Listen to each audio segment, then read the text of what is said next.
দৈনিক আপোনাৰ খাদ্য তালিকাত পিঁয়াজ অন্তৰ্ভুক্ত কৰে নেকি?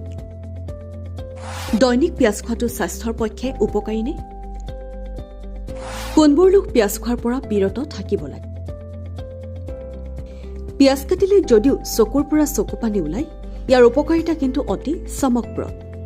কিন্তু প্ৰয়োজনতকৈ অধিক সেৱন কৰাটো যিকোনো বস্তুৱে বেয়া। যদি আপুনি পিঁয়াজ প্ৰয়োজনতকৈ বেছি সেৱন কৰে, তেন্তে আপুনি বহু ধৰণৰ ক্ষতিৰ সন্মুখীন হ'ব পাৰে। গতিকে জানি লওক যে অধিক পৰিমাণে পিঁয়াজ খালে আপোনাৰ স্বাস্থ্যত কিবা নহয় কিবা বেয়া প্ৰভাৱ পৰিব পাৰে। বিশেষকৈ কেঁচা পিঁয়াজে আপোনাৰ স্বাস্থ্য বিনষ্ট কৰিব পাৰে। পিঁয়াজত কি বস্তু বেছি থাকে? পিঁয়াজত অধিক পৰিমাণে গ্লুক'জ আৰু ফ্ৰুক্ট'জ থাকে।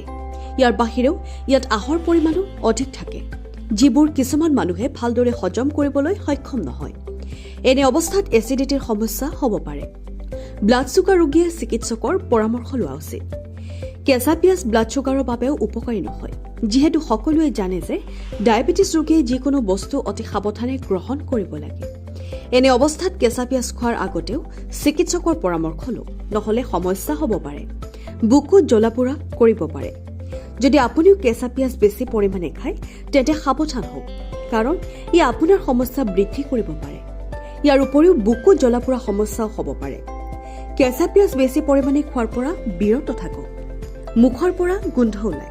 অধিক কেঁচা পিঁয়াজ খোৱাৰ বাবে মুখৰ পৰা দুৰ্গন্ধ ওলোৱাৰ অভিযোগো পোৱা যায়। কেঁচা পিঁয়াজ খোৱাৰ পিছত মুখৰ পৰা বেয়া গোন্ধ ওলায়, সেয়া সকলোৱে জানে। এনে অৱস্থাত পিঁয়াজ বেছিকৈ নাখাবলৈ চেষ্টা কৰক। খালেও পানীৰে মুখ ভালদৰে ধুই পেলাওক। News extra report, NDTV।